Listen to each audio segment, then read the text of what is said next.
오늘 주제는 ASMR 주제 잡았는데요. ASMR은 자율감각 쾌락 반응의 약자입니다. 요즘에 유튜브 채널에서 ASMR이 많이 등장을 하고 있는데요. ASMR은 꼭 그 소리, 사운드만을 의미하진 않고요. 후각이나 촉각까지도 포함한 그런 큰 개념이라 볼 수 있습니다. 하지만 유튜브 채널에서는 결국은 소리 중심으로 전달할 수 있다 보니까 소리로 많이 포커스 되어 있고요. 그래서 정신적인 안정감을 가져다 주는 소리로 정의할 수 있고, 뇌를 자극해서 심리적인 안정을 유도하는 소리가 될 수 있습니다. 인위적으로 귀를 간지럽힌 소리도 ASMR 영역에서 좀 다루고 있고, 물 흐르는 소리, 비 내리는 소리, 눈 내리는 소리 등등 자연의 소리도 있고, 음식 같은 거를 먹는 먹방에서도 이 ASMR이 많이 적용되고 있습니다. 그리고 일상에서의 일상 소음, 예를 들면 저희 도서관 공부할 때 집중하는 그런 부분들이 책장 넘기는 소리 같은 것들도 전부 이 배경, 백색 잡음할 수 있습니다. 인공지능에서도 인공지능 스피커에 ASMR 관련된 카탈로그가 굉장히 많이 있더라고요. 잠자기 좋은 음악을 틀어준다든가 휴식할 수 있는 그런 그 숲속 음악 소리, 이런 힐링 음악들이 많이 나와서 점차적으로 그런 사운드들이 모여서 다양한 비즈니스들을 좀 창출할 수 있는 기회가 요즘 많이 생겨나고 있는 것 같습니다.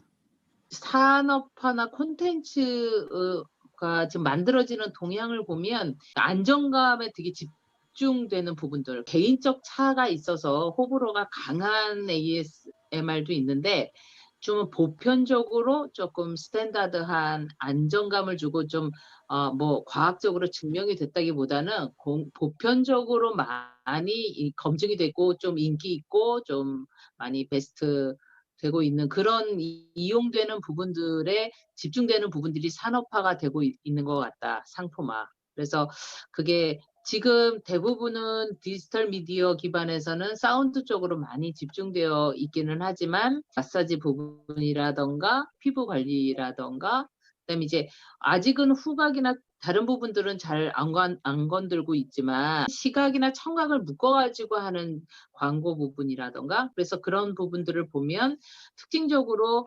오감에서 가장 효과적으로 자극할 수 있는 부분을 초점화 시켜가지고 그 부분들이 상품화되고 있는 부분들이 특징인 것 같다. 그냥 취미로 즐기는 부분도 있지만 1인 미디어 관련되는 맞춤형 예전에는 거실에서 공동으로 TV 매체를 본다든가 그 대중 미디어 매체가 좀 공동화되어 있는 부분들이 그리고 또 일방향적으로 전달이 된 부분이 지금 현재는 다 맞춤형으로 본인들이 선택을 하고 본인들이 취합을 하고 각각 개인별로 즐길 수 있는 부분들이 됨으로 인해 가지고 그 특징이나 그 속성에 딱 맞는 상품들이 많이 나오고 있는 것 같다. 그리고 굉장히 중독성 있게 몰입감이 있어서 구독경제 같은 느낌에 지속적으로 맞춰서 본인들이 향유할 수 있는 그런 부분들의 속성을 잘 건든 성격의 콘텐츠가 아닌가 그렇게 보여지고 있고요.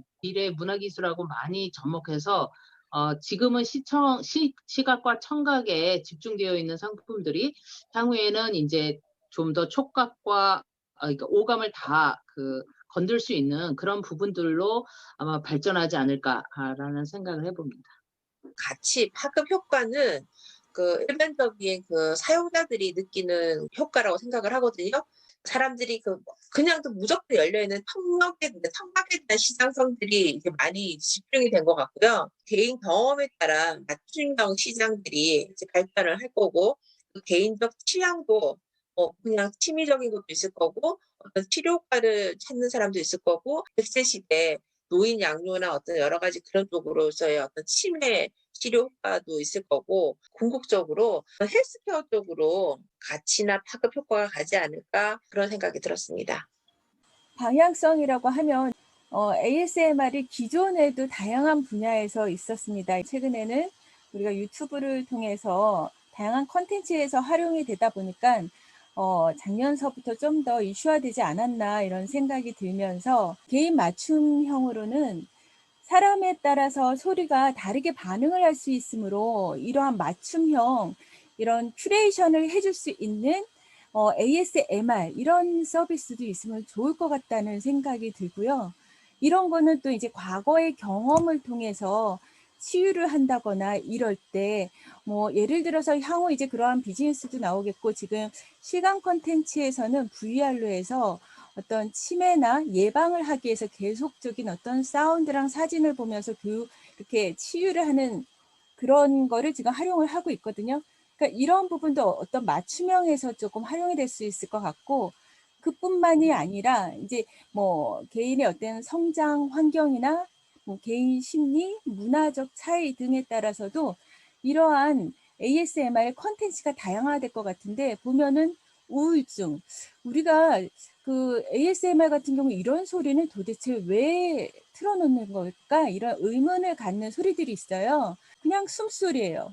근데 우울증이 있는 사람들은 오히려 내가 혼자 있지만 누군가 같이 호흡하고 같이 있다는 자체에서 또 어떤 힐링이 되거나 만족감이나 이런 걸 할 수 있기 때문에 그런 거에 따른 좀 더 상황 맞춤형 이런 것도 인공지능이나 빅데이터를 통해 가지고 우리가 개선되어야 되고 더 많은 콘텐츠를 만들 수 있지 않을까 그런 생각이 듭니다. 그래서 이러한 부분에서 조금 환경 개선이 지금은 시각 콘텐츠를 중심으로 이루어졌지만 향후 이제 마케팅이나 이런 측면에서 봤을 때는 좀 더 다양한 제품이나 또는 브랜드, 광고 등 또 여행 콘텐츠 등 이러한 부분들이 실질적으로 실감나는 소리와 함께 현장의 소리 플러스 어떤 마케팅적으로 효과적일 거라고 생각이 들고 이 소리와 향기가 결합이 돼가지고 알람을 들려주는데 자고 일어날 때 아침에 베이컨이 지글지글 거리는 이 소리가 향기랑 같이 이렇게 들리면서 알람을 깨워주던 제품이 있었거든요. 그게 아주 인상적이었듯이 우리가 제품이나 브랜딩 이런 쪽에서도 한번 방향성을 생각해 보면 좋지 않을까 그런 생각을 했습니다. 환경과 사운드를 결합을 해서 고객한테 맞는 특정 사운드를 제공해주는 그리고 그런 새로운 컨텐츠 서비스가 되는 거죠.